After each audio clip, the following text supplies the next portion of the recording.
Hello, everyone, and welcome to the Process Podcast. I'm Nicholas Lee, and today I'm joined by the two visual creatives behind Epitome West Studio, Brad and Braden. I guess I'll let you guys introduce yourselves so the listeners at home can get to know your voices. Cool, yeah, I guess I'll go first. Name's Braden. Overall visual creative, but do audio stuff too, make music, songwrite, record, but kind of the whole creative journey all started with being a filmmaker and photographer. So now we're here starting up Epitome West with Brad, and he can introduce himself too. Sweet.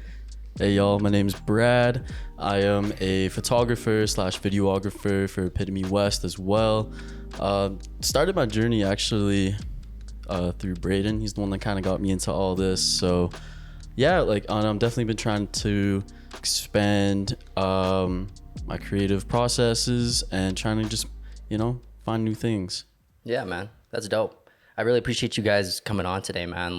Actually, when I first met you guys at Socality, I was kind of surprised because I was like, oh yeah, you guys were just like, oh, what do you do? I'm like, oh, I actually run a podcast. I'm like, oh, dope, what's it about? Let you guys know, and you guys were instantly down to come on, so I fucking appreciate that. And I guess one of the things I took from our very initial conversation was how you guys linked up with Jared Daniel, the R&B singer. Yep. Mm-hmm. Let me know if I'm wrong, but I remember it being he just legit went up to you guys, asked you if you were down to film him in his process with the Residence Inn and stuff like that, and you guys were just like, fuck yeah. Or maybe you guys can explain how you guys know Jared. It was, so Jared I initially met through his younger brother Eli. Okay. And Eli I went to high school with. We grew up together. I've known him since grade 10, played basketball together. And then after high school, it was weird, we both picked up cameras around the same time. And I think I might have actually picked it up a little bit before Eli. And so Eli was asking me questions and I was teaching him. And now Eli's just taking it to the sky with photography and video work. But those basketball roots kind of led us into, we would always play pickup, go to the Y, play church ball. And so then his older brother Jared would start coming out here and there. And so Jared knew about who I was, but never was a formal handshake and meet. And then knew we did videos, and we started filming for Koozie, an artist in Sorry Not Sorry, a collective that I'm a part of. And so Jared started coming to those shows and those events and hanging out. And then randomly one day he's just so I have this residency at the Marriott. Would you guys want to just film a documentary for me? And we were like, hell yeah, let's do it. That's dope. But I don't know. That was how I first met Jared. I don't know if Brad's first introduction was a little bit different. Yeah. But From what I remember, I think it all started when we, at least for me, I think the first time I met him was at our Tuesday night runs. Every Tuesday, one of our friends has a church that he's a part of, and they got a gym. So he'd always open it up, I think we'd bring 10 to 15 guys, and we just play pickup for 2 hours. And yeah, Jared would always be coming as well. So I kind of knew him that way, but nothing really too deep. And then Braden hit me up one day. He's like, hey, so Jared hit me up to do a documentary. Would you want to help me out? And I'm like, hell yeah, I'd love to help you out with that. So then we had our meeting at the Marriott sometime later. and they treated us very well. Very well. Very well. Yeah, it was VIP. Well, yeah, we showed up and they gave us one of their whole conference boardrooms. Yeah. We go in, and then Jared was also just they gave me a whole tray of drinks for us, and it was just beers, bottles of wine, amazing, man. coolers, seltzers, and we're just what is this for? He's like, well, they knew we were having a meeting, and I was like, is this gonna happen every time? We have meetings every week. That's sweet. So what is it about have you guys always been like that? Is it in your nature just to say yes to certain opportunities, or because I know a lot of people who are hesitant, they need to know all the details about what's going on before they say yes to something. Whereas it seems like you guys are just yeah, fuck yeah. So where does that come from for you guys? I think it really depends on the person. Someone we knew Jared, knew him through Eli, seems like a really nice guy, and we already kind of knew about his music background as well. He did break down what the residency kind of was, and we're like, you know what, it's a pretty cool experience, and it was pretty casual for the most part. Yeah, it was really casual. So, but doing something like that, I'd say is a lot different than, let's say, if a brand reaches out to one of us, they're like, hey, we want to want you to do some visual work for us. That's when I'll usually start we'll both start nitpicking and be like, oh, what do you want for what kind of photos, how long of a session do you want, how many photos would you like, right. And then we just break it down from there, and just that's when we kind of get more nitpicky, and then we can give them our general rates. That's fair. Yeah, and it almost, I think for me too, it comes down to, it's like, one, there's just like the level of value that's being exchanged. So it's just like, even just like coming on this podcast, right? It's like, Right. you're starting this up, and like, we're in a sense doing a favor for you, and we're helping you out start this, but at the same time you're helping us get exposure and just like put Right.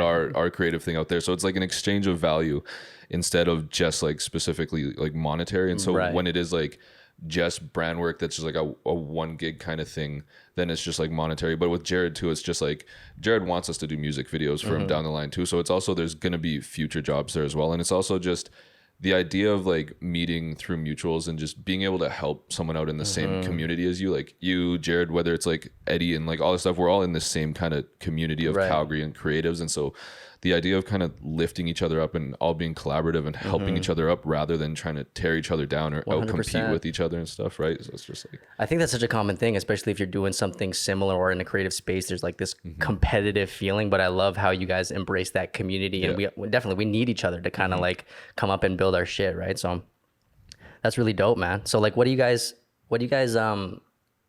want to achieve through Epitome West? Do you guys have like a clear vision for it or a mission, or is it kind of just like similar to like, yeah, let's just say yes to this idea and go for it? I think I think right now we're still in the really early stages. Like we're just building a foundation. And like right now, like our only projects are with Kuzi and Jared right now, and like in the music industry. But we have talked about more like trying to get more into like the commercial space, but that we're definitely trying to. I think we'd want to expand more than just video and photos. yeah, I think like the kind of creative vision has changed so many times. Like We've had a 7, lot 8 of times. different It's like ideas. we first started it when it initially started in the Instagram page. Well, it was, we called it something else back then, and then we're like, this name's dumb, let's change it. So What was the name at first? it was Backbone at first. Or no. Actually, the very first one we did was Out of Focus. Okay. Yeah. But then we're just like, but if you're doing like photo video stuff, you want it to be in focus. Or this is dumb. Yeah. And so we changed it to then Backbone, because we were just like, it was like Backbone Production Co. was like something that we were thinking we were going to run with, because it was like geared more towards like the commercial side of things and Right. like being like the backbone of a company, like something that a company needs, which is all their marketing and front end and like visual stuff. But then I think there were like a couple other companies, not like production companies, called Backbone, and then we were just like, what if people think we're like a chiropractic thing or something? We were just like, let's not do that. And so we started brainstorming more, and then we were like, Epitome West sounds cool, because epitome to be the best of, and then West, I love being part of like Western Canada, and I just love like the West Coast in general, like Vancouver, if it's all like California. And so, and I've always been like, yeah, I love being part of the West Coast, and so we're just like Epitome West. And then we're like, that's the one. So we've been running with that now. But when it first started as like Out of Focus, it was just like, and we sucked at photography back then. Like we were terrible. It was How probably old were you the guys when you first- started that? Like 18, right out of high 19. school? Yeah, about Wow. 18. I think I was about Yeah, that was like 19. around the time that we started all picking up cameras. It was like kind of one year after another was each person picked up a camera, but we were just like posting like our photos from shoots that we would go on. So it'd be like Brad, and then another member of Epitome West, Kyle. He would we would all go out on shoots downtown, take photos, and then we would just like post like the 3 photos, like because we were trying to keep like the feed Right. back then. But now the aesthetic, and now I'm just like, screw the aesthetic, I don't care about the 100%. aesthetic. But it was just like posting all of those, and then the next one's just like someone else's set that one of us took, and it was just like a place for all of us to throw our photos. But then we were just like, actually, I think we got like DMs from people too and wanting to do shoots and stuff, and so we were just like, maybe let's like scrap that and then gear it more towards actually a portfolio type thing rather than just like a collection of our photos. And so yeah, now Epitome West is trying to go more towards the commercial side of things, but it started as music videos. And so we initially did our first round of branding geared towards like music videos and hip hop and more like grunge and street vibe. Right. And then we were just like, these are the jobs we're doing right now, but the next level we want to take it to is commercial. And so we're just like, the first set of logos had like skulls and stuff. We're like, well, that's not very brand friendly and like appealing to some of like more professional companies and stuff. And so now we're in our like second round of branding and going through that. And so I think right now the goal is to make it to like a kind of commercial production company, and like almost eventually one day we'd love to add team members and just be like a digital marketing agency. I think, full almost, service, but like full even service, strategy yeah. and stuff like that. And I went to school, and so I went to school for new media production and design at SAIT, and so a lot of like graphic design, web development, and even just like working on pitch projects for like commercial and marketing campaigns. And so I have a lot of those connections to like graphic designers and other people that could come on and really make that a team, but it's more so building that foundation first. And so now it's kind of just that, building that foundation first before we can bring all the community and stuff together. That's cool, man. Because like at 18, that's so young. And, you know, I'm 30 years old at this point. And even I'll talk to people now who are like, they hate their job and they're kind of trying to figure out what that thing they want to pursue is. Like, how did you guys find that thing? Because I think that's a struggle for everybody. They're like, I don't even know what I like, man. They haven't even gotten the chance to get to know themselves or figure out what they want to put their energy into. So like at 18, you're picking up a camera, like, bring me into that, man. The key was a few depressive episodes. That's always the key. And like that is always the key. Laugh at it now, but it is the truth. And I think for a lot of creatives, that might be I don't want to speak for everyone, but obviously I think for a lot of creatives, finding their creative passion did start with some initial sort of struggle. And it's just like, for me, it was played basketball since I was in grade 1, and basketball was literally my life growing up, and especially club. When Brad and I were playing club all the way from like grade 7 or 8 up until end of high school, like we would have 3 practices a week, and then we would have games and tournaments on the weekends. And so you're almost playing basketball 5-6 times a week. Right. That's your life. That's all you know. And then if you don't go play post-secondary, that just like almost ends for you. And you're just like, all this time, you're just like, I don't know what to do with myself. And you kind of lose your sense of identity because basketball was your identity before. And so one was kind of trying to find things to fill my time. And I had a friend who shot basketball games. And so I'd hang out with him, and he was selling his first camera. And so I bought that off him. And that was kind of like basketball linked to cameras almost in a sense. And there was kind of that like brief connection there, and which I love shooting. I'm actually shooting a documentary right now for a basketball team in Calgary. So it's nice to bring it full circle and back to that. But it was just like, losing that sense of identity, not knowing what you want to do in your life, not knowing your purpose in life. And it's a thing though, you look back and you're like 18, you're like, you shouldn't be worried about that. But I feel like every 18, 19-year-old, they think about that. And then you get older and you look back, you're like, why were you even worried about that? 100%. I think You're one of the just like- biggest things with that is like almost having like FOMO or like imposter syndrome, where like, especially in this day and age of social media, you see people that are very young that are being successful and like achieving all these things. And I'd say like for myself, that was probably one of my biggest things. Was I felt like I was just I was really young. I was thinking about it now, like I was really young. Like I'm still young now, and 100.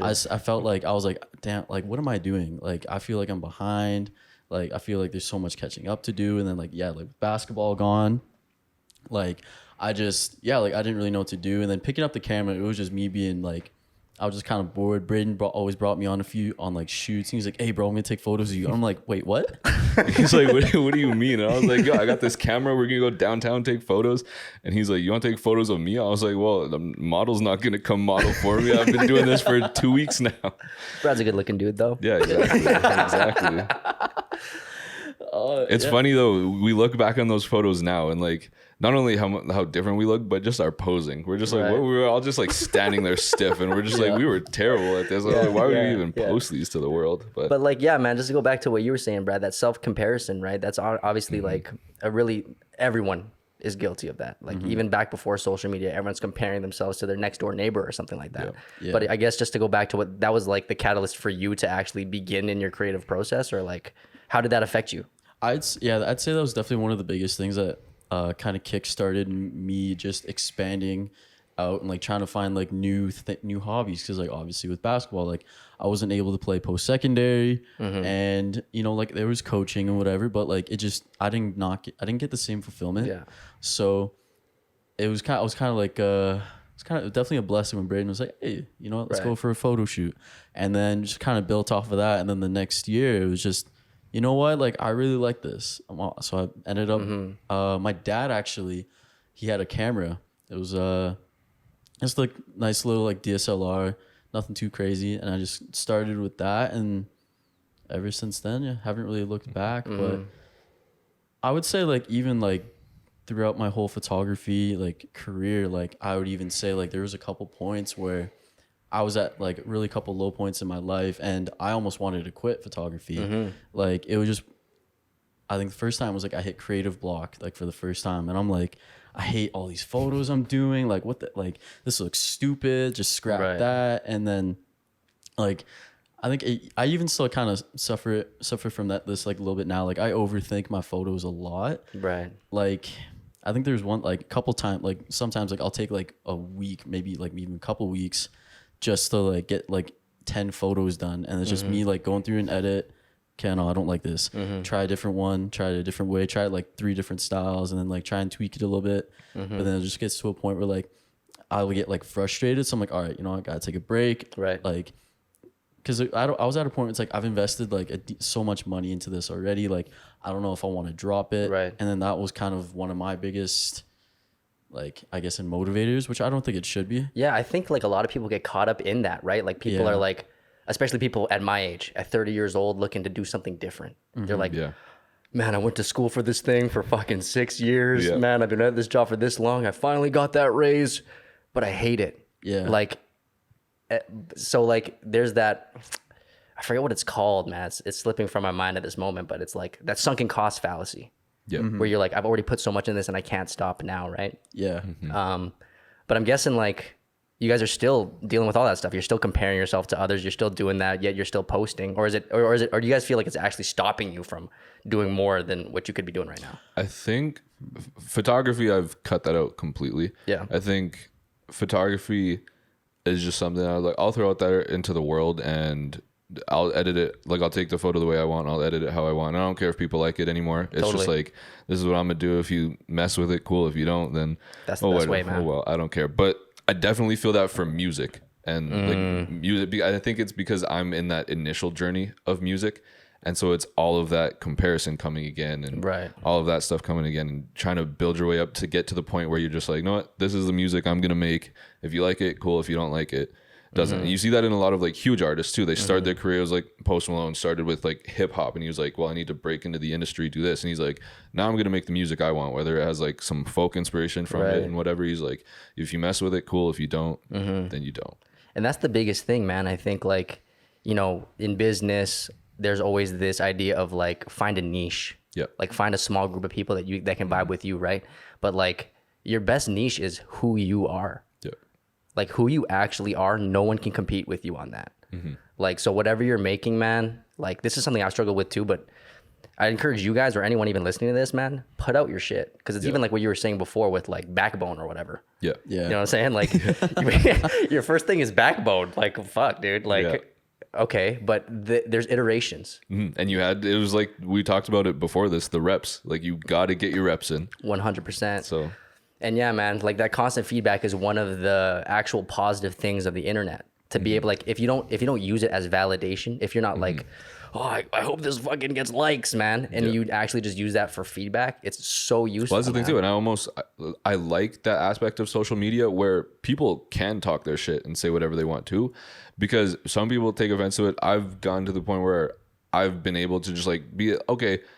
Sure, maybe they are going out of their way to like try and say something hurtful, but at the end of the day, it is something that could be constructive. Yeah. And so always just trying to take negative feedback as constructive criticism, regardless of even if the person is purposely just out there to piss you off or get on your nerves. Straight up. That's real, man. Because, yeah, honestly though, man, if someone's literally just trying to hurt you on the internet, they're a sad person, man. Yeah. Yeah. Yeah. They're a sad person. And you know, like I've definitely had people like, cause like on this podcast, I'm giving like my 2 cents about life and like my process in living my life. So there's definitely, I've gotten comments where it's like, who the fuck are you, dude? Yeah. Giving out this advice. What have you done in your life? You know what I mean?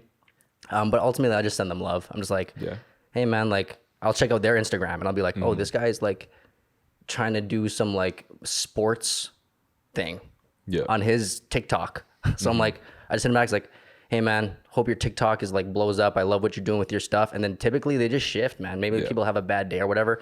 And it's so easy for us to take that personally and be like, oh, this person said this about my thing. And like now, oh, this must mean that it sucks. But really it says more about them than it does about you. Like, you know, and it's so easy for us to take things personally. Well, I think that goes back to like the competitive thing too, and feeling that competitive nature to outdo everyone around you instead of just building community and bringing like all lifting each other up. And it's like, most cliche thing, but I hear it all the time and I love it because there's room for everyone to eat. 100%. Right. And it's just like some of those people don't realize that there is room for everyone to eat, or there's like both, like everyone can make it, and they just try to tear others down to get themselves a leg up, and they don't realize that until they actually feel that admiration from outside creatives themselves. Right. That's real, man. And like, there's this saying, there's 2 ways to build the tallest building.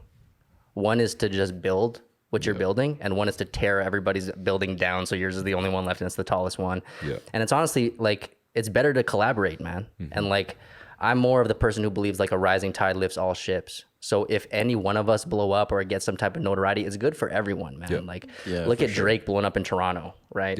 Now you're paying attention to every Toronto artist, whereas before it's like, I don't know if this is like beyond your guys' time, but like Cardinal Official. Oh, I remember Cardinal Official. You know what I'm saying? Like, he was the best thing we had. But yeah, so I love that you guys have that perspective at such a young age, man. That's really cool.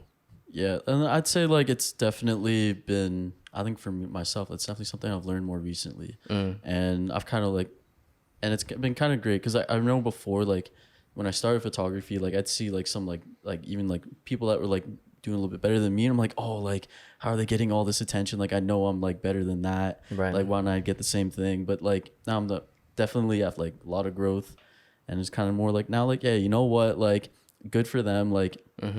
And at the end of the day, like, yeah, like the more people from Calgary that like blow up, like it helps the entire city in general. Cause like thinking about it, like who really has done anything big in the city, and has Tate like McRae. brought, like,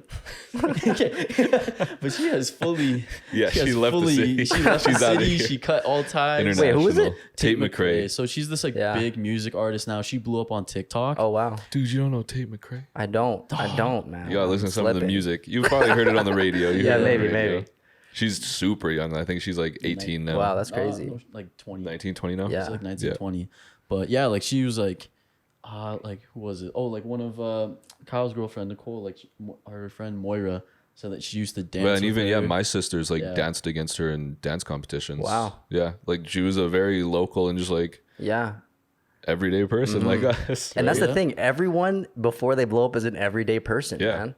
And we like Even after they blow up. Exactly. They're still just normal people. 100%, man. And we're comparing ourselves to these random curated identities that you see online, and yeah, it can really mess you up, man. Yeah, but like even from the whole Calgary thing, like, you know, a lot of people have the mindset of like, you can't do anything in Calgary. There's not a creative city, like whatever. Like, what's your guys' stance on that or perspective? I think it's narrow-minded thinking. Yeah. I think you like if you put in enough effort and the results will show. Like especially in a city like Calgary, I think people like, oh, Cowtown, Right. Yeehaw. Cowboys, yeehaw, and it's like No hate though. I love Stampede. Yeah, like fuck yeah, dude. I love Stampede too, and I feel like I think they're trashing the city before they've given it a chance. Because I think it's more like it's I forgot what the effect is called, but like you hear someone else say it, and then it's like, oh yeah, I just automatically agree. Right. And they're like, oh yeah, this city sucks. But then like, you know, like once you experience it more, like Calgary, I think it's a great city. You know, like they're building up more. It's a comfortable city. And then like when you go deeper into it, there's a huge creative community here. There is. Like Massive. music, like photographers, videographers, literally there's massive community here that's just hasn't been noticed yet. Like, and I think it's really good what they're like with like Mark and John at Socality.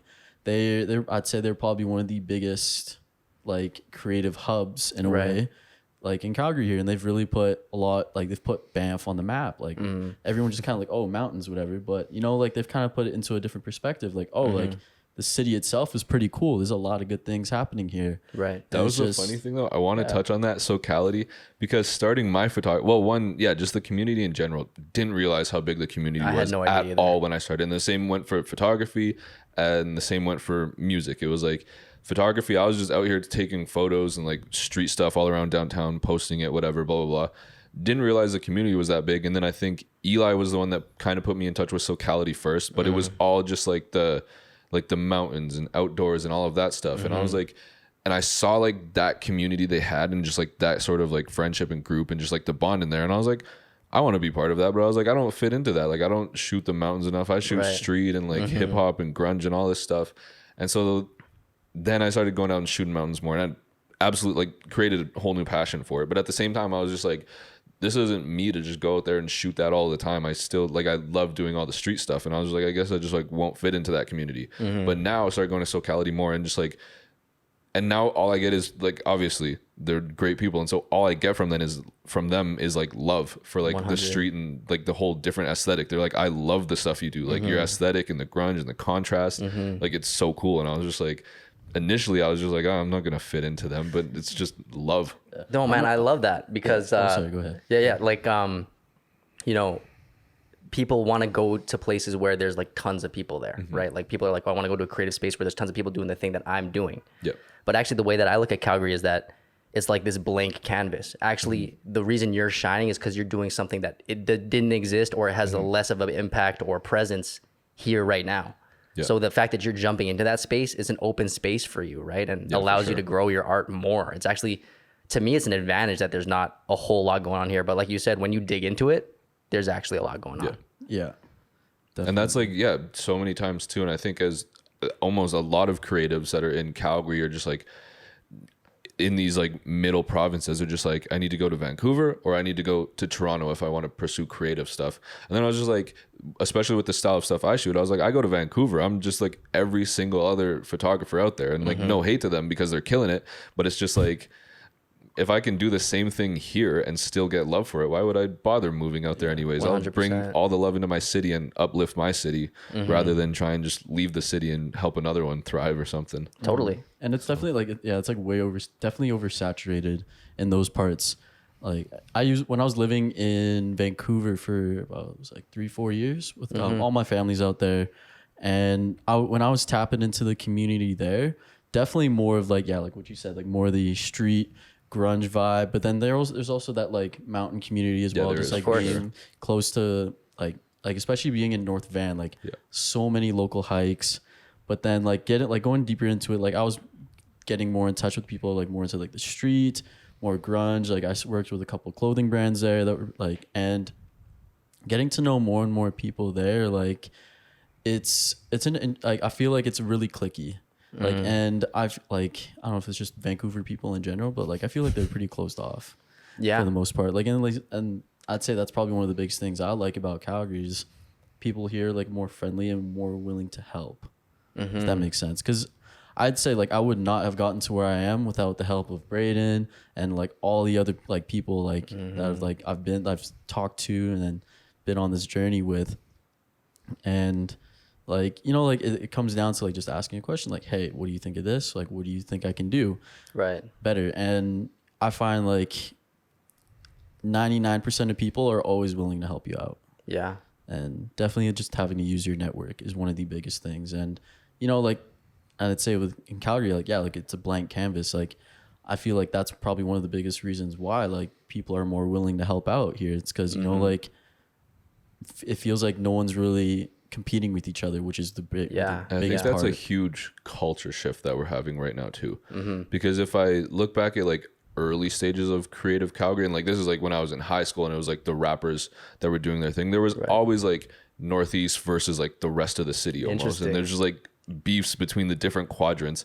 And I feel like now we're kind of coming to that like culture shift where we're almost like not even just us in this room, but like Jared and Kuzi and Socality and all of these guys, we're kind of on that forefront of shifting that culture into being a more collaborative kind of space rather than we're just like, let's get Calgary on the map for the, like the global, not just Calgary on the map for Alberta and then for Canada, but for like the States as well, and just bring an eye to all of the talent that's in this city rather than trying to just outcompete each other. And I think it's like, yeah, we're starting to make that shift over now. And that's why, like Brad says, we're starting to see that, like, yeah, if you ask, everyone's willing to help you out. And I think that does have to do with it, like just the amount of people that are doing it, or at least perception wise, right? Because, you know, actually when I met you guys was the first time I ever went to Socality House. So like in that point, and actually just meeting Jared, because Jared's a huge community guy as well. Yeah. Just major. seeing like that willingness of everybody to kind of work together. I think it's because it's like, at least for me, it was like, oh shit, you guys do creative stuff too? Dope. Like, let's work together. Let's do something together. Let's do that, because it's like so rare. Like a lot of, at least for me in my age group, maybe for you guys it's different, but like for me, a lot of times like, oh man, what do you do? And they're like, oh, I golf and I work my office job and I drink. You know what I mean? Yeah. And it's like, so when I meet people who are like on their spare time, they're creating stuff. Like to me, I instantly gravitate towards that and want to help those people and want to be a part of that, you know? Yeah, for sure. Yeah. So that's really dope, man. Like, but I guess, you know, I wanted to touch on this as well because we talked about this a little bit before the podcast started, but like, you know, you guys are, I guess you're considered Gen Z, right? And I guess Brad, I'll let you talk about that because you're like, you don't like that. Like, why is that? Because there's definitely that stigma with Gen Z where it's like, it's a really unique and interesting generation in a sense where it's like, you know, like there's a lot of change happening but I feel like sometimes like I'm someone that's not an extremist, and I feel like a lot of things have like especially with it just happens to be a lot of people in Gen Z are involved in that, and it's like I feel like there's like a little bit of a balance to things. Right, like the radical, you mean like wokeness, or like what do you mean? Yeah, definitely more wokeness. Yeah. And like obviously I think it's good, you know, like bringing awareness to things going on in the world. Right. But I feel like, you know, at a certain point, it's just like, are you doing more harm than good? Right. And that's probably one of the biggest reasons why I feel like I don't like relating more to Gen Z. And then especially on like social media too, a lot of people be trashing on Gen Z a lot. Yeah. What do you hear? What do you hear about Gen Z? What do you guys are hearing? Like, what's the hate? I don't know. I think It's more so like especially with the whole like TikTok dance thing. I think that was probably one of the biggest things. I found that hilarious. I was like, damn, that's one of the, but you know, like, I just think, I think one of the biggest things is that like, your presence on social media. Right.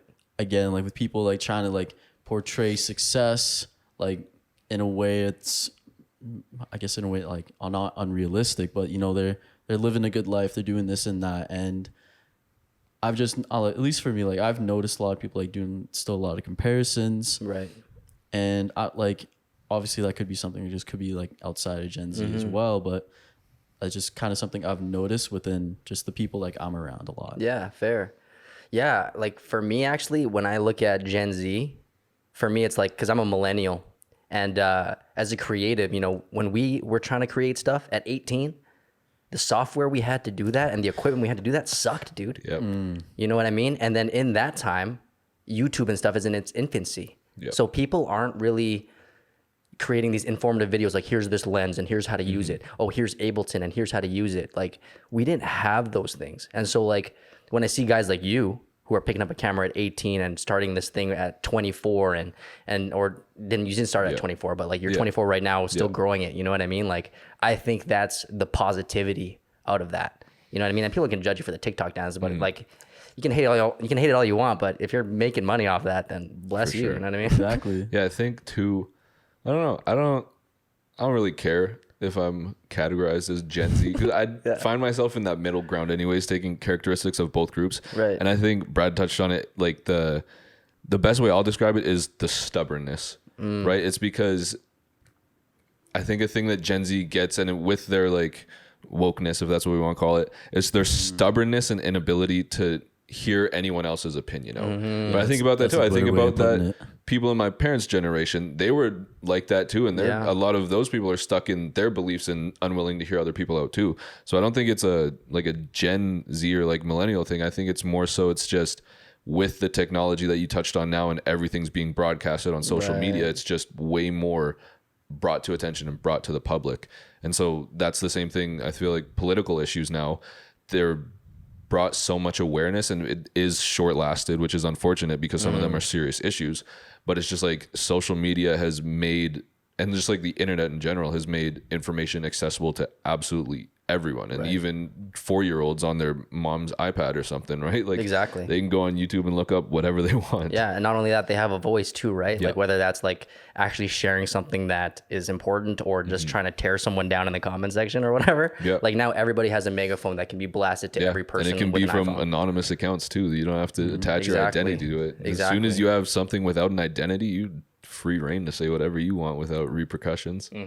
Right? So Yeah, definitely feels like there's less consequences because you don't have to like have that face-to-face interaction with people.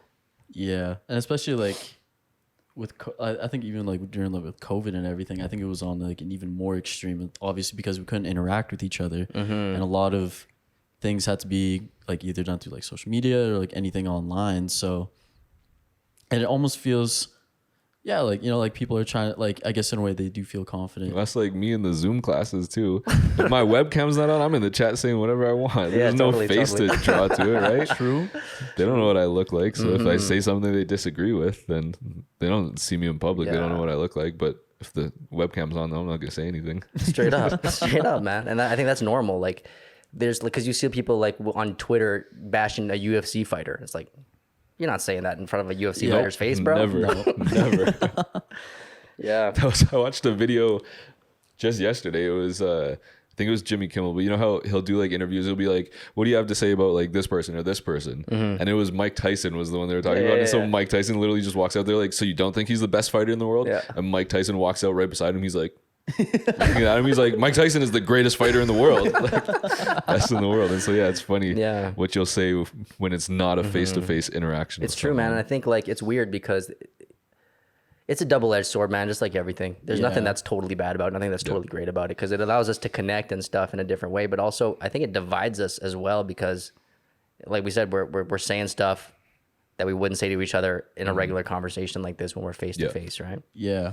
I'd say that's definitely one of the biggest things as well with, like, at least nowadays, is I feel like there's so much division between a lot of different people. And I feel like, you know, like at the end of the day, we're not all that different. No.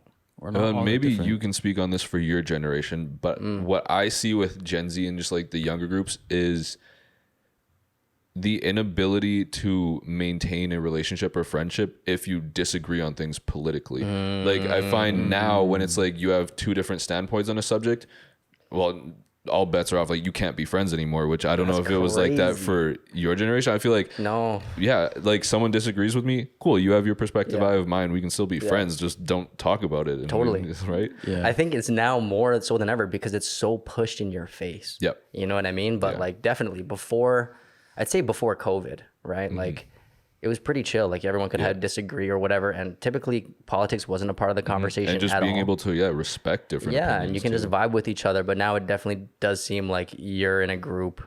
Yeah. And then now you're in a group and you can't really mess with each other anymore, which is like a shame, man. Because I want to go back to what you said, which is like we're way more alike than we are different. You know, and then, but a lot of the time we're just focusing on what makes us different. We're like, well, you don't believe this thing that I believe in, so we're like totally different from each other. It's like, no, man, there's actually way more things that we have in common.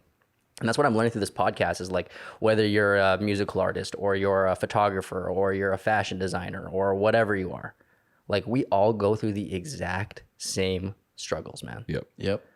You know, like when you guys are saying like, oh yeah, actually it came from a depressive episode that like I started to do this thing. That is the story of everyone. Yeah. You know? And like, yeah, I want to dig more into that with you, Brad, actually, because you said that, you know, your time in Vancouver, like kind of did that for you. You kind of like went through some hard times out there, right? Yeah. So when I was in Vancouver, it was kind of tough. It was one of those things where all my family moved out there, but then my life was still in Calgary. So one of the biggest dilemmas I was going through was like, do I try to make an effort to stay in Calgary, finish school here, to be with my friends still or whatever, or do I move out to Vancouver, be with my family? And I was kind of torn between both because, you know, like as much as I do love my family, I love being out in Vancouver, but at that point in my life, I was like, I just kind of want to get like, I think it'd be better for me to stay in Calgary, finish my school, but then ultimately ended up coming to Vancouver, stay with my family, which is great. Had a really good time out there, but I just felt almost disconnected. And, you know, like I'd say like I'm someone that generally gets along with a lot of people. And for me, like that was probably one of the few times where it's like, I really feel like I can't really get to know people here. Right. And, you know, like for like, it kind of sucks. It's like a lot of the times, like that's where I kind of learned to be comfortable by myself. That was probably one of my biggest learning curves. But then, you know, like I had some things like family problems that was happening. Like I ended up having a little bit of a strained relationship with my mom. And honestly, and that was probably one of the biggest things that like kind of brought me back here. It was just because like you know what, I need some space. Because I was living with my family in a 2-bedroom condo, and I had to share a room with my sister. At 22 years old, 23 years old, I'm like, what am I doing? Yeah. Like, this is kind of like, it was tough. And then like, it just felt like I didn't have an escape. And then like, I just kind of had to take things like head on and as they are, which I think was great for me now. Like, I've just kind of learned to, you know what, like kind of get a little tougher skin and kind of like learn better ways to like manage stress and depression. And then, you know, So what were those ways? Like, what are the ways that you came to like deal with that? Because obviously everyone deals with that. One of the biggest things is like I took up fitness. I took up going to the gym more seriously, and I was like, you know what? If I'm feeling stressed, I got a gym that's open 24 hours, and I'm going there at like 1 a.m. working the stress out. Or late night drives. Yeah. Can't do that anymore with gas prices though. No, definitely not. Yeah, definitely that. Or like just trying to like picking up my camera, trying to do something creative with it. But then, like I mentioned this previously, it got to like when I was in Vancouver, it was actually one of the points where it's like, I don't even know if I want to do this anymore, just because I was just really worried about like and stressed about other things going on in my life. But then it was like almost 2 years ago now. Almost 2 years ago now. How long have you been here? A year? And a half? Yeah, it's about a year and a half. Yeah. Like about a year and a half ago, when I was in Vancouver, it was like right before summer. I was like, you know what? Like I need something needs to change, and I kind of needed to take myself out of that situation. And you know, I was like, you know what? I texted up the boys. I'm like, I'm moving back, and I hit up one of my other really good friends. I've known him, like his name's Toby. I've known him since I was 12, and I was like, hey, you still have that extra room in your house? He was like, always room for you. That's so blessed, man. Yeah, so for me, it was a huge blessing to like hear that, and then came the process of pleasing immigrant Asian parents. Right. That was definitely one of the biggest things. Luckily, my dad was born here, but he's a very understanding man. And I told him my reasons for like why I wanted to go back to Calgary. I was like, hey, my credits from SAIT won't go to UBC SFU, and I don't want to have to like retake a whole like year's worth of school. Yeah. He was like, all right. Like for him, that was enough. But then like he knew the things that were going on at home, and like I think I was like 22 at the time, 23, and he's like, you know what? It's not a bad time to leave the nest. So, but then with my mom, it took a little bit more convincing, but it's ended up working out in the end. So, but then now I'm here, and I feel like I've definitely made a huge steps, especially growth wise. Living on my own was definitely one of the biggest challenges. Even though like I was, in a way, I was like, I like to call it living at home away from home, because with my friend Toby, his family there, I've known them for such a long time. It's like it's almost like I didn't really leave home. I just kind of went into like my other family. That's dope, man. So, but then like went to school, and I kind of found like my creative push again, and I was able to like kind of get back in the swing of things and find like my motivation of why like I started this whole like creative photography, like I don't want to say business, but like hobby. And now we're turning it into something that we want to be able to do full time for the rest of our lives. Yeah. So, and now like here meeting new people here on the podcast with you, and I feel like when I first initially moved out, I'm like, was this really the best decision? But then like looking back at it now, I feel like it was definitely the right thing to do at the time. And that's the biggest thing, especially like when it comes to like even small decisions or big decisions, like moving away or whatever. Like I think we can overthink things, getting back into like being in your head and getting anxiety and like getting depressed and all that different stuff. And I love that advice of like working out or driving or picking up your camera. Like to get out of your head, man, you got to get into your body. Yeah. You know what I mean? Whether that's like getting for a drive or like being present is really what it is, man. Like being present in the moment. Because when you're in your head, you're thinking about the past, you're thinking about the future, you're anywhere but here. Actually, know? video games was a big Oh, one yeah, too, that was especially during COVID. That was definitely one of the yeah. biggest things That too, was that kept us connected. Started COVID. A couple of our friends had done it earlier, but then Brad and I, we had also just built PCs Oh, nice. at the start of COVID too. And so yeah, video games just like for a whole year until like Yeah. 3 a.m. every Yeah. single night. I love Yeah. that. Francis knows a shit ton about that. Yeah. What games were you guys playing?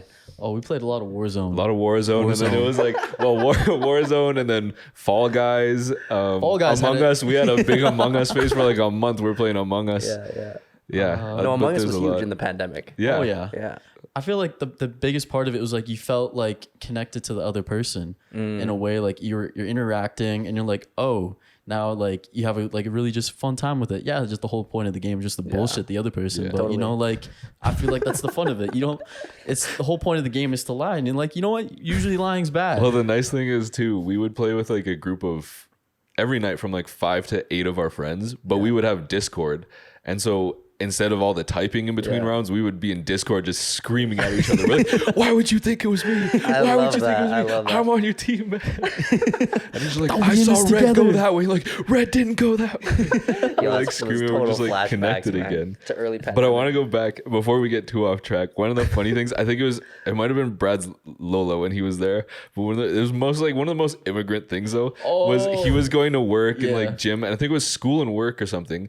But his Lola said to him, "You can't be going out this much. You're driving the car too much. It's gonna get tired."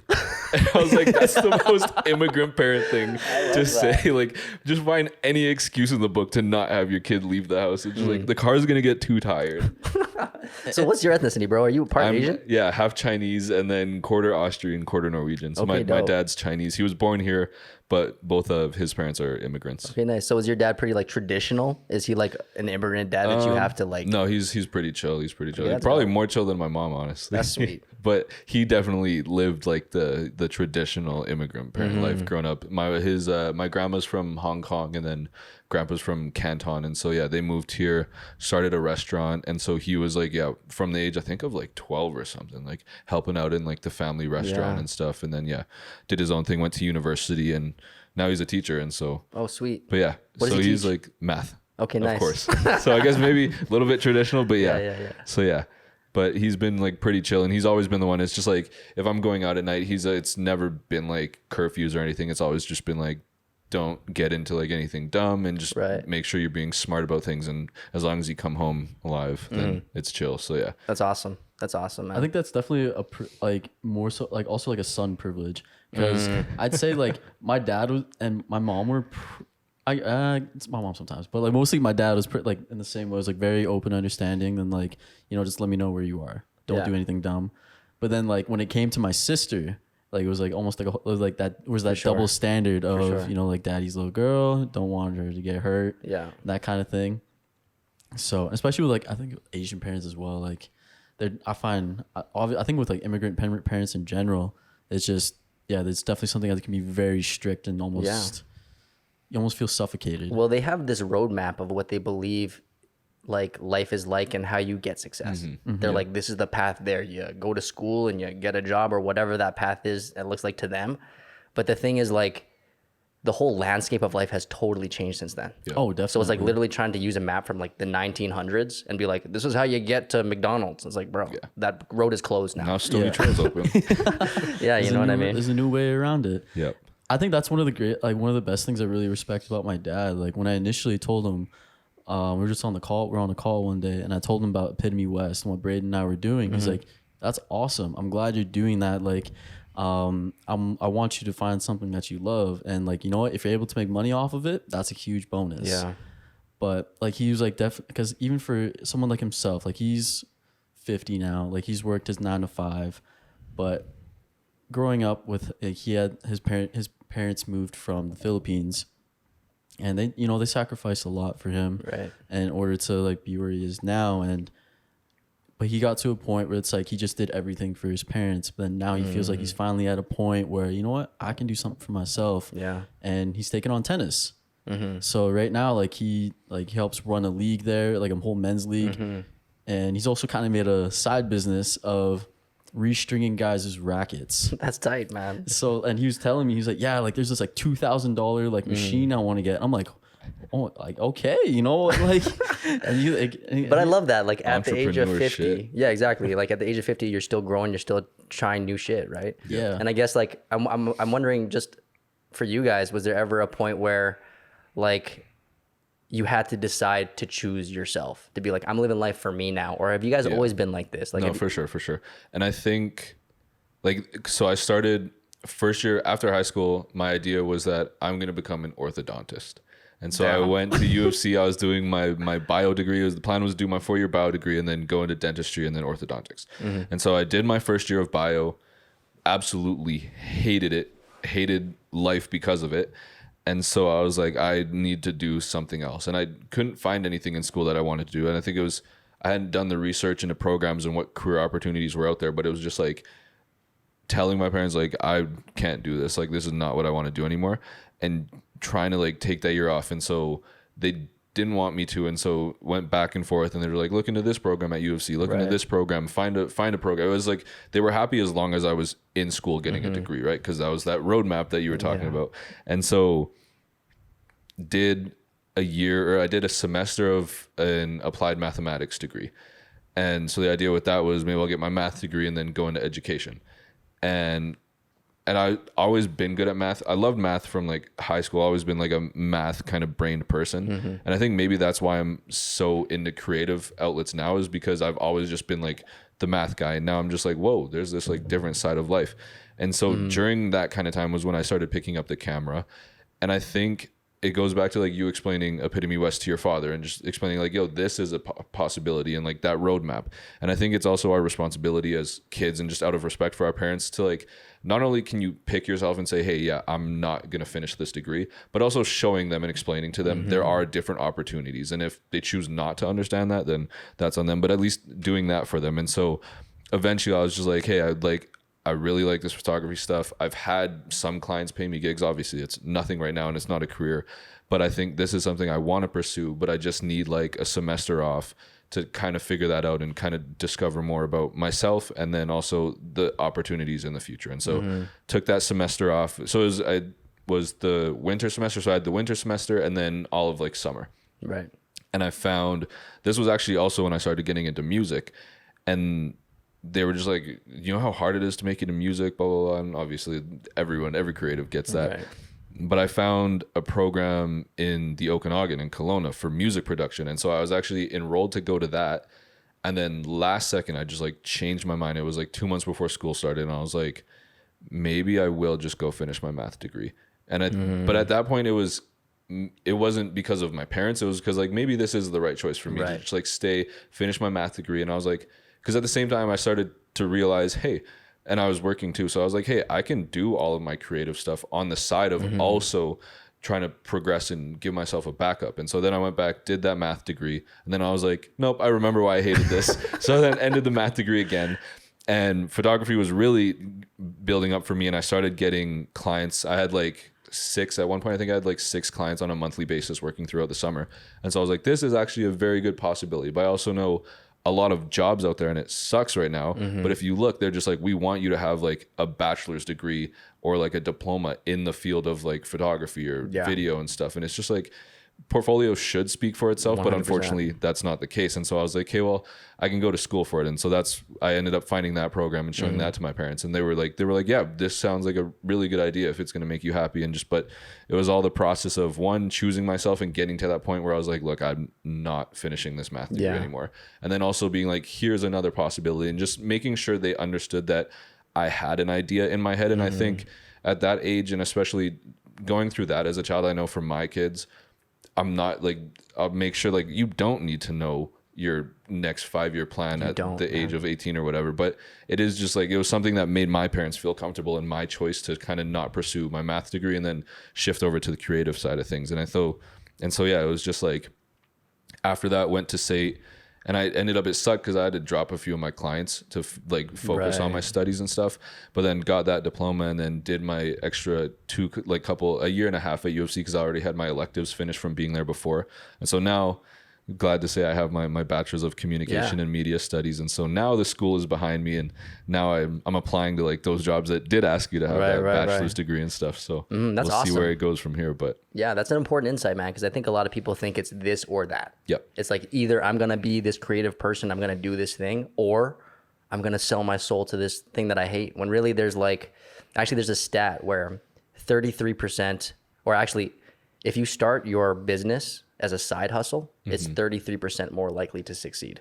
yeah, Because you're not making these desperate decisions of like, I need to make money, so I got to make this move, and then it's totally hurts your brand or hurts your business in so many different ways. So like, sure. I want to encourage people with that, man. Like, yeah, you can have a backup plan, like, because a lot of people you'll see on Instagram, they're like, you got to go all in on it, man. And a lot of people you can do that, but you don't necessarily have to. And well, that's the thing too. So I'm enrolled I'm registered to go do my bachelor's of education come September, and I'm still 50-50. I have my spot secured, but I'm still 50-50 depending on if I grab a good paying job throughout the summer. Then I'll just be like, I'll just wait until I go back to school. But that's part of that backup to get my education degree and then become a teacher, because being a teacher means Monday to Friday I'm working, but then I have my weekends to do creative stuff, and then I have 3 months of holiday to also do creative stuff. So 100%. it's realizing that it's not this or that. It's you can do both at the same time, and then if one takes off, then you get to run with it.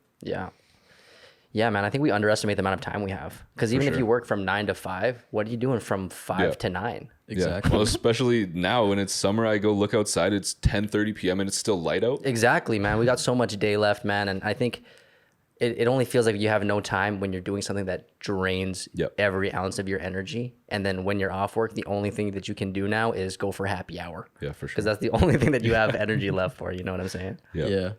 And, in life, it's more than... I feel like definitely more than just your 9 to 5 and like going to a happy hour.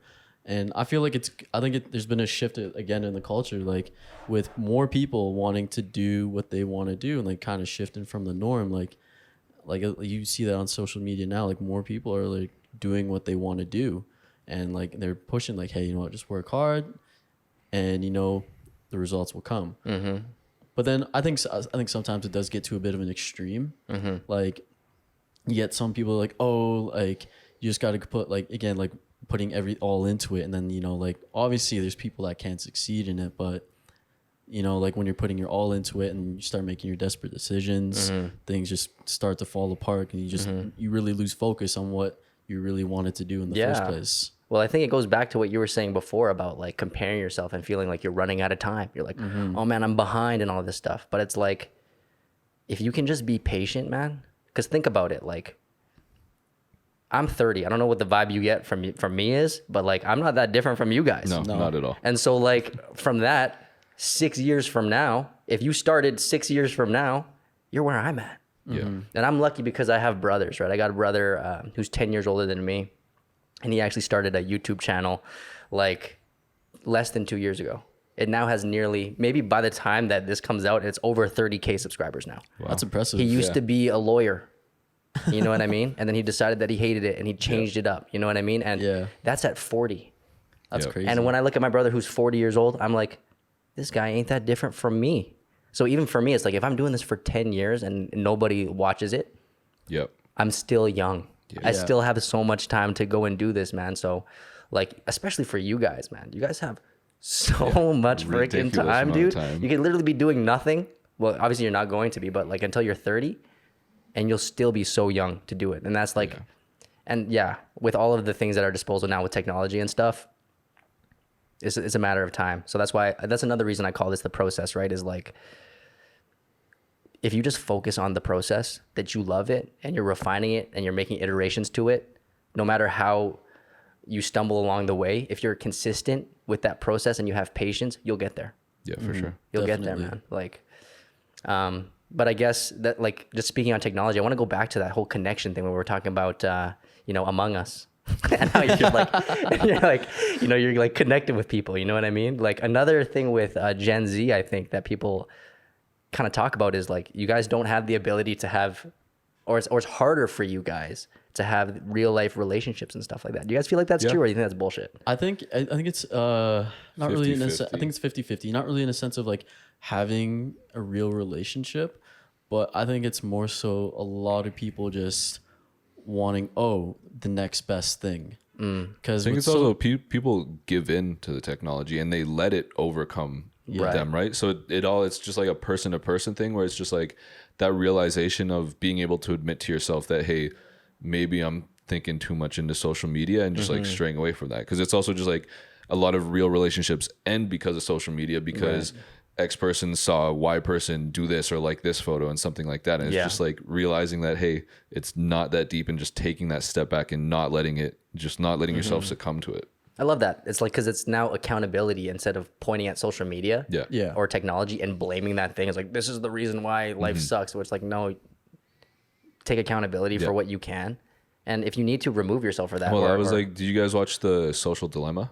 I caught a bit of it. Okay, did you watch it? A little bit, yeah. So that's the thing too, is just like that whole, I think it has been a while since I watched it, but it points the fingers at technology. And it's like, technology is making kids get bullied. It's making kids suicidal. It's making this blah, blah, blah, blah. And yes, major issue, but it's also just, I think it's parenting as well as just, the information out there to like have someone notice and realize that, hey, you are letting it overtake your life. Sure. And because technology can be a great thing. And part of my degree was studying like technological determinism versus social determinism. And whether it's the technology decides the form and role it's going to take in our lives versus if it's society that helps shape and form the role that technology takes in our life. And it's same things with like forums or YouTubes and social media. It's just like, as a society, if we let all like politics be dealt with through Twitter, that's what it's going to be. But if we make the change or whatever, then it all just comes down to what we do with the technology that we have and whether we let good or bad kind of take control of it. Totally. I actually really love that insight, because it is a balance of those things, right? Because I do think, social media, one of the things about it is it's like a dopamine rush. Yeah. So like dopamine is kind of the system in which humans are motivated. We do stuff for dopamine. Back in the day, it used to be like, oh, I collected 7 berries, dude. I feel great about this. And then, so that makes you collect more berries, and so you survive. Nowadays, you don't have to do that to get dopamine. You don't have to get up outside your house. You can literally be on your toilet, taking a deuce, and getting as much dopamine as you want, scrolling through this thing. Yeah. You know what I'm saying? So I think that's one of the detrimental things about it. But again, if we just can kind of like create policy or at least take accountability for that, then it's not going to be an issue. And I was like, Instagram, like I've turned off my likes. I've turned off my like notifications. So because part of the social dilemma was you get that dopamine rush from that little notification popping up. And I mean, I don't even care about the likes anymore, but also part of like not letting it overtake your life is I turn those off, so I don't need, that's not even like an opportunity to see that and be like, hey, I got a like. It's just like turn it off and just don't let it. And that's an accountability thing at the end of the day, right? So like, I guess related to that, I don't know, this is something I'm interested in. I don't know if you guys are, but like how old were you guys when like Tinder existed? I think definitely when I think it was like for me, it was like at the end of high school. Like the OG was Hot or Not. Did you have Hot or Not in your gen? I did. I wasn't on that. That's the because thing. back in the millennials, it was like, you're a loser if you're dating online. Yeah. Like you must be a fat dude in your basement with a catfish photo if you're online. But now it's like the norm, like everyone. Yeah. Okay, so Tinder, I mean, legally I didn't get on Tinder until I was 18. Actually, I don't think I was on Tinder till I was 18, but I think there were people on it right around my age of like 16, 17. That's messed up. I don't know. You get a lot of, like, I remember being in high school, grade 12, and I turned 18. And like I would be going through it for a little bit, and there was girls like, "Oh, I'm 16. Oh, I'm 17," and I'm like, this is dangerous." 100%. That's the thing. So I think Tinder was like right around grade 12 for us. But Hot or Not before that, because Tinder's 18 plus, right? Right. Hot or Not was like, I'm pretty sure it wasn't 18 plus, right? I'm pretty sure I was, because I'm people sure had it West when I was in like it. junior high, like not 12, I think like 12, 13, 14, and it was almost Tinder. Was there messaging on it? I wasn't on that app, but I do There remember might have like, a been, lot but of it my was pretty friends much that were on it. hot or not, whereas literally you're swiping if you think the person's hot or not. And then it like formulated, like I'm pretty sure it had like a rating for you, like your average rating or something of like Yeah. the I don't- percentage you Yeah, got. I don't like, think you were likes able to of, message, yeah. but I think you were able to just get the rating. Yeah, Yeah. you could see like the percentage of people that were. Yeah, it's just like thinking you they were don't. hot. You're not sure if you're ugly or not, so you put your Yeah, you picture on just this hop thing. on. Yeah. Oh wait, do you guys remember Ask FM? Yep. Remember Ask FM? Oh. Anonymous question site. That was huge in high school for us as well. Junior high and high school was Junior huge. high school. But pretty much what it was is you create a profile and people can ask you questions anonymously and you can answer them. And you can already tell like this opens up the gate for like a lot of like cyberbullying, Right. And then just not a lot of good things happening. Obviously, there's I guess the people on it they're like more positive, but I feel like it was more so. I guess in our time, like it was where It was people would toxic. start rumors, gossip, and like, oh, you and so did this, and then you're like wait, what? I didn't even know that happened. But then like it was just it just was a really toxic environment. And I think I remember at my school, I think I was in like junior high, they even mentioned it because there was a huge thing that went out, and I think one kid was like, he was getting bullied really bad on it, and then like a lot of rumors started going around, and then he took it up to the principals, and then people like they started talking to us about it. But then I kind of felt bad for them because it's like they were a little bit older, Right. Obviously, like principal, teachers, and like they don't understand any of this. Only thing they see is like some kids just getting bullied online, and then they just got to figure out a way to like somehow deteriorate, like not really. Yeah. So what are they trying to do? They're trying to ban it. Yeah, It's they- impossible to ban. Yeah. Yeah, that was like I think Congress. It was talking about Instagram and Finsta accounts. Yeah, they said they thought that the Finsta was just like Finsta just like a spam and, account that you have. like it's a spam account, but someone in Congress that didn't understand the concept at all was just like talking to whoever was like lead of Facebook or Instagram or Meta now, and they were just like, so are you gonna ban all Finsta accounts? And they're just like, we can't do that. And they're like, these accounts are like bad for like it's ruining people's relationships and all this stuff. They're like, we can't do that. It's just someone's account. We don't know if it's a Finsta or not. And I think they think what that is like a fake or a bot. Yeah. You know what I mean? And I think bots are like, it's like a Twitter issue, I guess, where there's like, it's like literally you'll see a bunch of accounts tweeting the exact same thing and to try to shift what people think the opinion is. Yeah. Because a lot of people, they just try to like blend in with whatever the majority is. Like, what does everyone think about this issue? Okay, yeah, me too. You know what I mean? So I think that's the thing. But honestly, ultimately, we can't ban this stuff, man. No. Like, no. Like we I can feel only like you try can and never really put a full understand ban it on better. anything until like you like just take down the platform itself. yeah. So like, how do you guys think like, because you guys, right when you're like in the adult world, Tinder is like hot. You know what I'm saying? So hot. It is popping. Have like, I guess you guys have both been on the apps or what? Yeah, I've been Yeah. on it. Yeah. Yeah. So what's your guys' opinion on it, man? For yourselves personally, or just for your generation in general? Man, as for me, like I'll start off with like I was like growing up, I was someone that was very self-conscious about myself. Yeah. And like growing up in like high school and stuff, like I never really got a lot of attention from girls. Yeah. And then like going on this, it's like, oh, now I'm getting some attention, but then there's sometimes like, oh, why am I not getting this enough attention? And again, Right. it became a little bit toxic. And I feel like with a lot of people, it's like that. But for some other people, it's truly a way for them to go out and try and meet people. Right.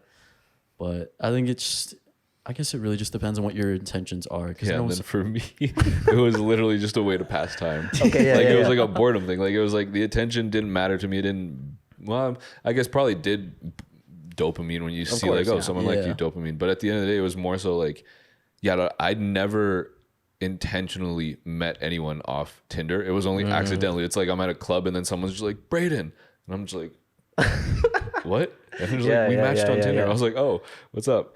But like for me, it was like a boredom thing. It's like I have an extra hour at night and I'm just like throw on Netflix and I'm just on my phone. I'm like, cool. And then so Totally. it's like it's weird. It's like some people it's like a boredom thing. Some people it's just like they're there to get their dopamine rush, and then other people are actually there looking for a genuine relationship, which is so hard because I feel like that third one, the genuine relationship thing on Tinder specifically, is so small. Yeah. And so you're in like a corner where it's just like, now if you're that person, you have to filter through who actually is there looking for another genuine connection. For sure. So that's the thing. That's why Tinder's free though. If you want, like, you go to like all these other sites out there that you have to pay for though, that are like genuine relationship sites. But Yeah. And I think like with a lot of people, they really truly go on it to pass time. Like at least a lot of my female friends that are on it, they just go on to it for attention, for male attention. They're getting like hundreds of dudes. Like, yeah, I think thousands. That's nuts. I think one of my friends had Tinder Gold, which is pretty much you can see who likes you, you can have unlimited likes, all that premium features. Right. She had 3,000. Jeez. 3,000 within insane. a month. Like, that's gotta fuck up your mind, right? Oh, like her ego was on a whole different for level. For sure. Yeah. So I guess maybe next time I have a female guest on here, I'll ask them what it's like to get 1,000 freaking like people on Tinder or whatever. But Yeah. And it usually stops at like 99. It'll be like, oh, 99 plus. yeah. Yeah. But then you're like, you truly just don't really know, but you just know that, oh, I'm getting a lot of attention. Yeah. Yeah. Totally. So I guess you guys are like trying to date girls and stuff, right? So like, how does that affect you guys in that in that dynamic? Like trying to actually have a relationship now when this is so like proliferated. I think I can go into this more. You're in a relationship right now. Well, Okay, yeah, word, that's blessed. Yeah, but I've been fortunate enough that like my partner, she just doesn't. I don't know. She was never even on Tinder to begin with, anyways. But like, I think her perspective of it was, and then I think the older generation too, they look at it like, if you ask like someone in the older generation, especially like baby boomers, like, what is Tinder? They're probably like, well, I heard from my kids it's just like a hookup app. Yeah. Right. So I think there's the kind of that opinion about it there too. But yeah, I don't know. I mean, it hasn't affected my relationship at all, and she was never even on Tinder anyways, so I guess she never really cared or had an opinion about it. Yeah. As long as I'm not on it still, I don't know. But yeah, I've been lucky enough to find a very deep and genuine connection there, so I've avoided all the drama that comes with. And don't get me wrong, like I have a homie who got married from a girl he met on Tinder. Yeah, like I have a family there's friend that's done that too. Yeah. Yeah, so I'm not trying to shit on Tinder. I'm just like, I'm just trying to like, I'm just genuinely curious about how that affects Yeah, I don't know, people. because since it was only a boredom thing for me, that never. No, that's produced, blessed, like, man. And that goes back to what you were saying back to- before, right? Of like, well, it depends on how you use it. Take accountability for it. If like, if it's messing you up, then get off of it. Yeah. You know what I mean? And I'd say for myself, like I got to like I used it a lot when I was in Vancouver because I was like, oh, like maybe this is a good way for me to like start meeting people. So like I would actually like go out, like meet them, go on dates, and like you meet some interesting people who are a little bit different than their profiles. Like in what way? More so like Catfishes. catfishes. That I had a couple that was like that, and I'm like, So what do you do when you meet a girl who's like, she don't look like that? You stay for the whole date still? oh, I cut it short. Like, hey, my mom needs me home. Like I had one friend that I would call up, I would text, be like, hey, can you call me really quick and just make it sound like we got an emergency.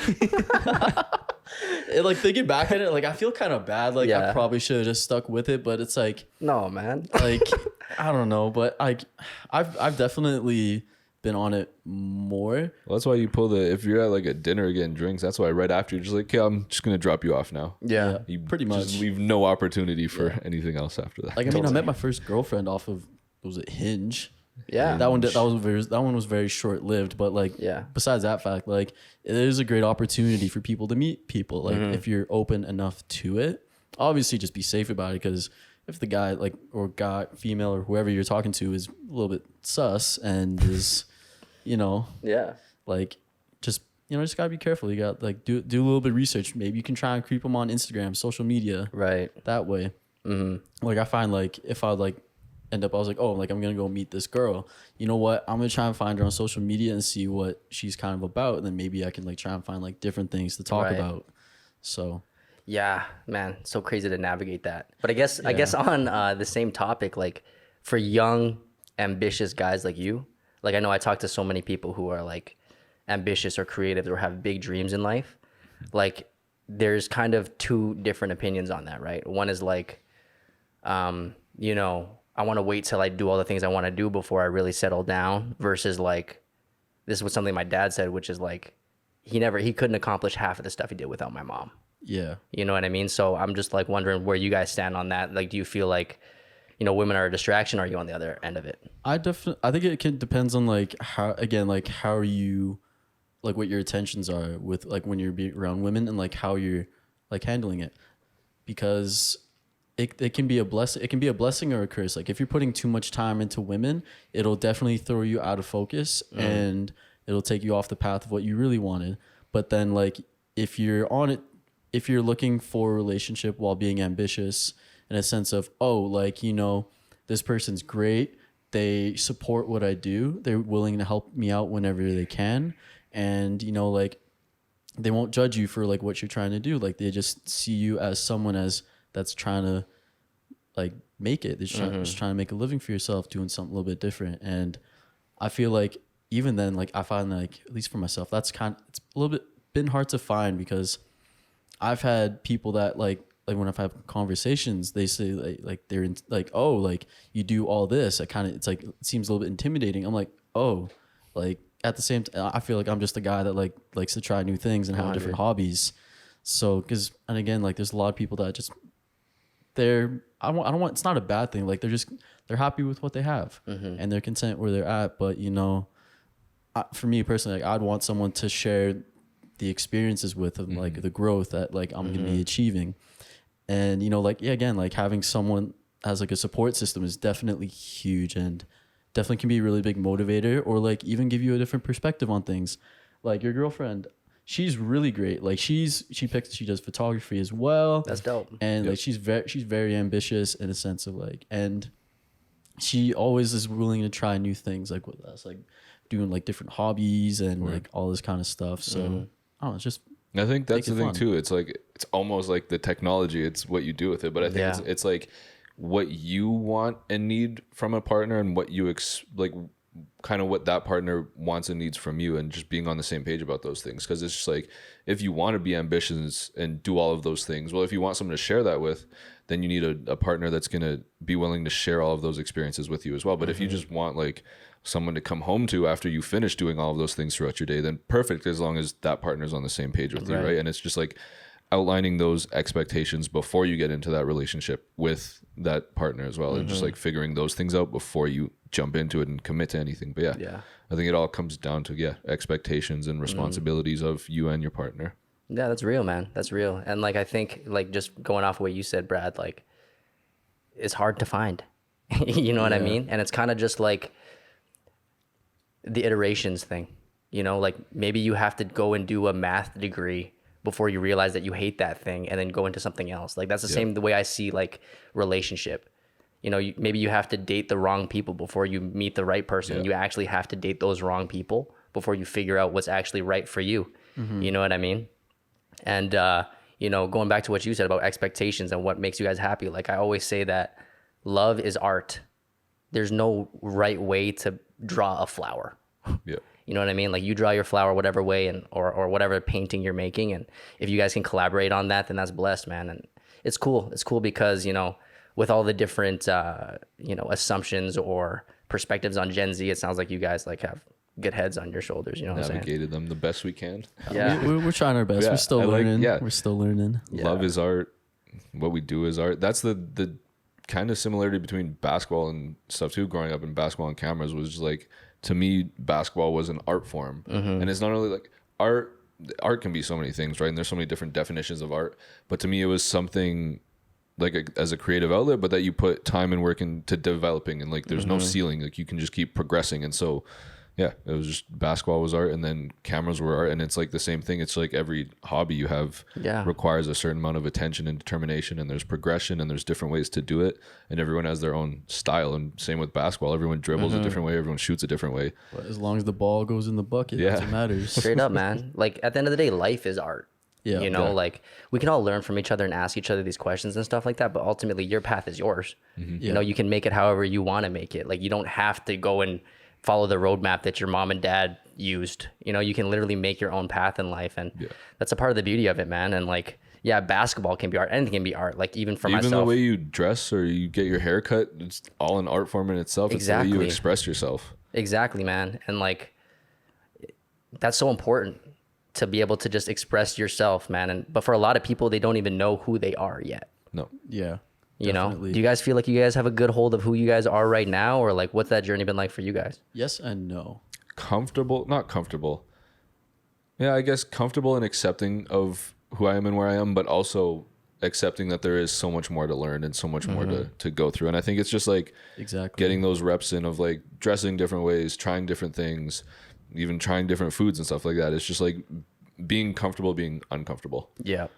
Yeah, and definitely like trying. I think like just pushing the boundaries and just trying new things. Yeah, like what you said, is like one of the biggest things. Like I'd say, like yeah, like I'm someone that I'd say I relatively know myself. But at the end of the day, like I feel like there's still so many new things I can learn about myself. Like new things that like maybe I didn't know I was capable of. Like I took on music for a little bit. I tried like playing guitar. Nice. And I realized like, oh, like realized I can learn this. And then I kind of progressed off of that a little bit and just been kind of like self-teaching. But at the end of the day, it's just, I think life is like, yeah, like life's what you make it. And it's like social media though, where it's not making those comparisons. Yes. And it follows yourself through your entire life. You can't discover things about yourself and try new things if you're too busy focused on, oh well, said person's gonna judge me if I try this one day. Exactly. It was like I paint my nails and it was just like got tons of love people. People were like, yo, that looks super cool. And like at times I'm just like, yeah, I want them right now. And other times I'm just like, I want them bare. But it was just like, wouldn't have like found out that I enjoy doing that if I was just like too worried about people hating and just being like, oh, why would you do that? Or it's just like trying on a different style of clothing. It's just like, why would you wear that? It was like, I don't care. I wanted to put it on today. 100, man. And like, I guess it's just like any relationship, your relationship with yourself. Like, yeah, try to get to know yourself as who you are right now, but also leave room to change into someone else. Yeah. And then still like have a good relationship with that person too. You know what I mean? Like, yeah, because you're never going to be the same person you were the year before. Exactly. And a lot of the times we can pigeonhole ourselves like, well, no, like, this is the type of podcast I have, so I have to do this. But like, no, you can switch it up. You know what I mean? Or like even one day you guys might be talking on this podcast right now. It's like, yeah, we want the corporate clients and stuff like that. Or maybe like next time I talk to you guys, you might be like, no, man, we're going back to our grunge roots. This is what we're doing. We have skulls as our logo and we only want to mess with companies who are down with that. Yep, for sure. You know? But I think it's like also being able to shut down those opinions, or like, if someone does try and push that hate towards you, just making that person realize you don't care. Because it's like we talked about it, the trolls on the internet, they're just out there to try and get under your skin. And so it's just like, because I'd been dyeing my hair forever, if someone's just like, your hair looks dumb green, it's just like, I know, I don't care. Yeah. And then they're just like, oh, well, I can't piss them off. Well, have you always been comfortable with that, or was that a learning process for you? No, that was always comfortable with like dyeing my hair. It was just like, I think the first time I did it was like grade 6 or 7. I had a red mohawk or whatever. Nice. And like went to a basketball tournament. My teammates were like, whoa. And I was like, yo, I look cool. I don't care. That's dope. Ever since then, it's just like trying different things, throwing colors in my hair. And even Brad will tell me, Brad will be like, yo, your hair doesn't look good this color. And I was like, I don't care. Yeah, man. It's a learning process. You find out what looks good, what doesn't. And you know, like it's part of the process. But I love that though too, because man, we can take life so seriously sometimes. Yeah. You know? And I like to think of life as a video game, dude. Like, yeah, if you want to make your avatar like this red mohawk guy, who cares? Like, you know what I mean? Because 100 years from now, no one's going to remember your haircut. Yeah. Everyone who made fun of your haircut is going to be dead. Yeah. You know what I mean? And then like, you're going to be gone and like, yeah, man, live your life to the fullest. Try not to like lean into people's opinions too much. And yeah, definitely if you're busy comparing yourself to other people and trying to live up to other people's expectations of you, you're never, ever going to get to know who you really are and what you're really here to offer to the world. You know? And it's like those people that do worry about that, it seems like from an outside perspective, seems like they live such a miserable life sometimes. And it's just like, yeah, also being able to just inspire people to be comfortable with who they are, just like find new things and be creative with them, with like not only with their work, but with themselves, and just try new things and hobbies in that sense without judgment, and just, making people comfortable doing that as well. If you have friends or whatever, and it's just like in that circle, making sure those friends know that they can be comfortable around you trying new things without judgment from yourself, and making the people around you comfortable first is just like starting that change kind of. That's huge, man.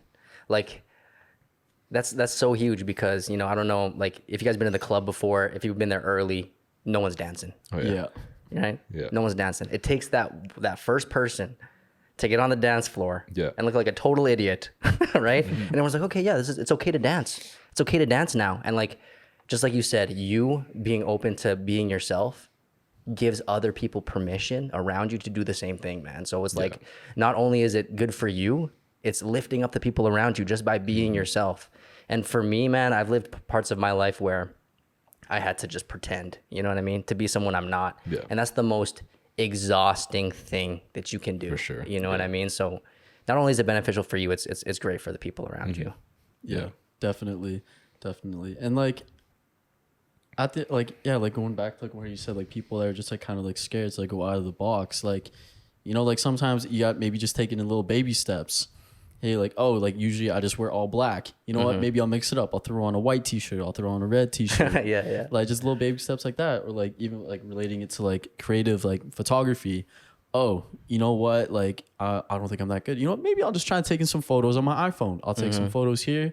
You know what? Throw into Visco. Try and like edit a little bit, you know, or maybe use the phone editing app. And sometimes that's all it really takes is that little spark to get you going. 100%, man. Be brave enough to be bad at something. Yeah, for sure. You know what I mean? You have to. Because when you pick up a camera, you're not going to be like, I don't know, maybe some people are just like, I understand this and I'm amazing instantly, but you're going to be bad. Whatever you start, you're going to be terrible. Like for me, I train jujitsu.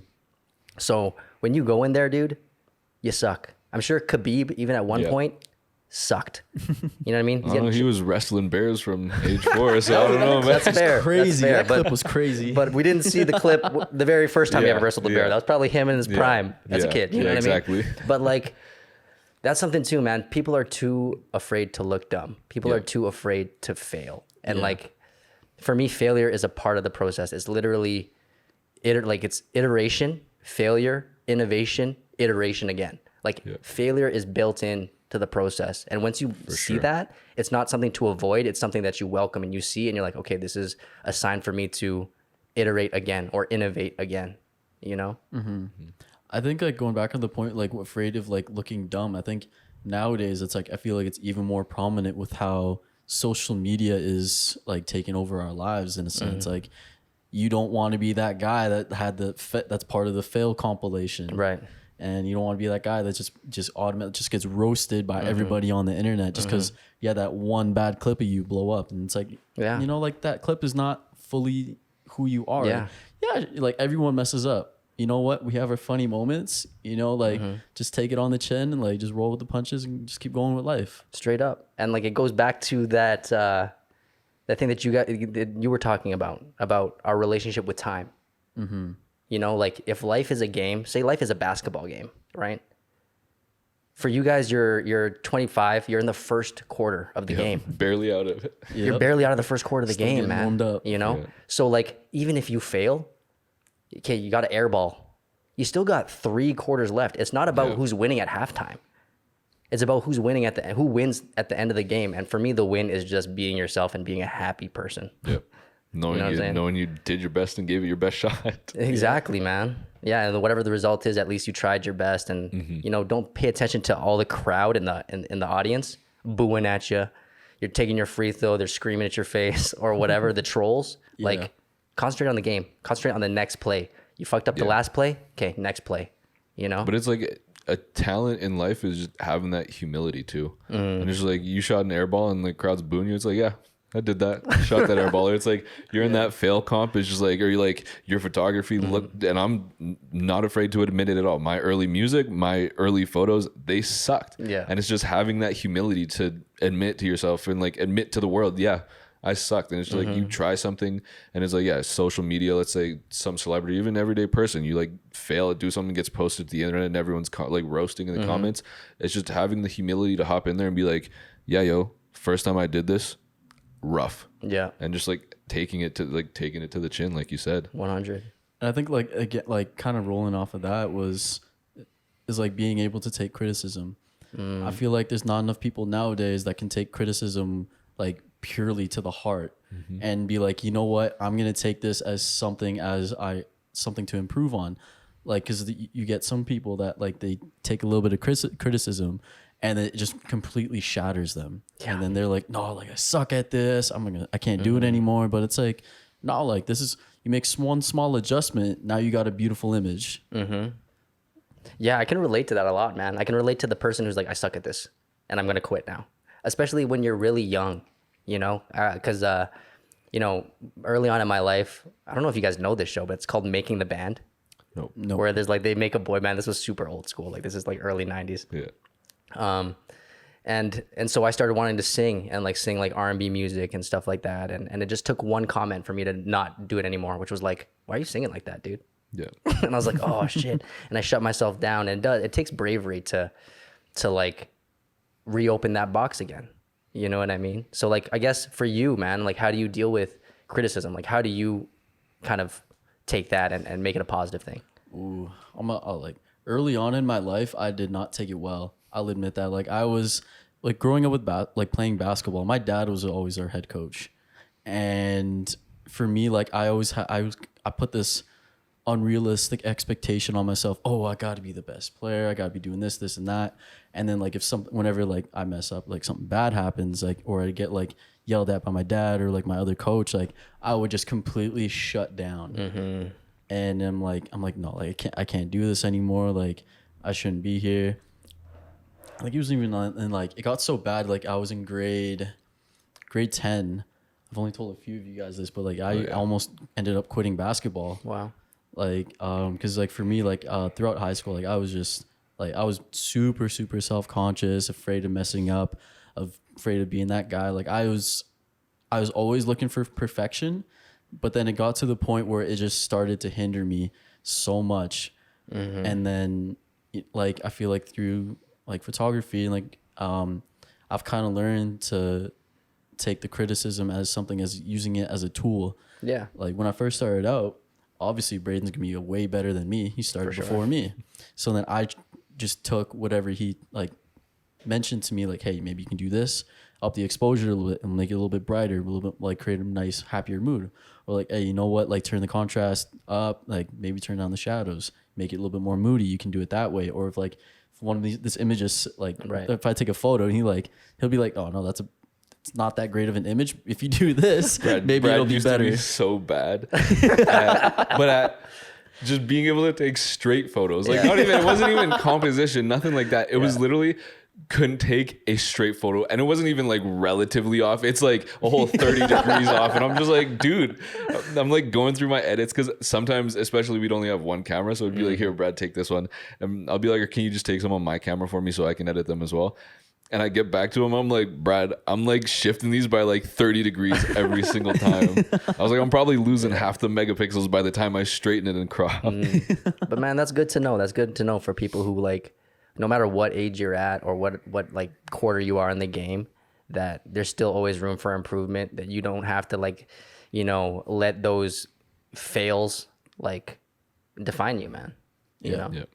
And like, I guess we can end off the conversation like this, because like for me, this podcast is for me 5 years ago. You know, for me, at 25, like what are the things that I needed to hear? What are the conversations that I needed to have? So maybe we could close out this episode with you guys giving like a little bit of tidbit, someone who's in your spot where you were at 5 years ago, and kind of help those people out. You want to go first? You got something? Yeah, you know, I'll go first. Nice. You know what? For another 24-year-old that's out there trying to figure out who they are, you know what? Just go out there, do as many things as you can, get as many experiences under your belt as possible. Because I feel like that's one of the best ways to try and figure out who you really are, is doing things that you're uncomfortable with, things that you haven't tried. You know what? Like maybe you don't like sushi, you know, go try sushi, take baby steps here, you know, and go out and do different hobbies. Like if you want someone that's really into like fashion, you know, like, hey, like maybe start experimenting more with your own clothes. But at the end of the day, it's like, just go and put yourself out there and just worry about what you can control. Don't worry about other people's opinions. Take criticism and use it as a tool. Don't use it as something that will bring you down. Like, and just like, you know, just be optimistic about it. Like, you know what? Yeah. Just remember, everyone sucks at the start, and you just got to keep working at it, and the results will show. That's blessed, man. Yeah. And incremental baby steps. Do the best that you can do right now. Don't look too much at the end result. Just try it, man. Yeah, exactly. Yeah, I really like the remember everyone sucks. But yeah, someone 5 years ago, and just anyone in that position, I would tell them, you're going to be confused. You're not going to know what you want to do, and it's okay. You don't need to know what you want to do. I still don't know entirely what I want to do, but just be comfortable not knowing those things and surrounding yourself with like-minded people who are going to make you feel comfortable trying new things, taking those baby steps, trying sushi one day, and just discover new things, try different hobbies, and just go out. And but yeah, the biggest thing I would say is surround yourself with like-minded people who are gonna make you feel comfortable trying new things. Don't surround yourself by toxic people who bring you down. No, that's huge, man. Cultivating your environment to help you grow is like the most important thing. Like, this is something that I heard, like, your habitat affects your habits. So like really cultivate your habitat, your environment, and your habits too. And man, it's been so blessed to share in your guys' energy and just chop it up with you guys today, man. I appreciate you guys taking the time, and I can't wait to see what you guys are doing next, because you guys have so much time ahead of y'all. So thank you guys so much. For sure. Thank you for having us on. I appreciate it a lot for having us on. Yeah, bless, man. And there we go. That's a wrap. There we go. That's a wrap, yo.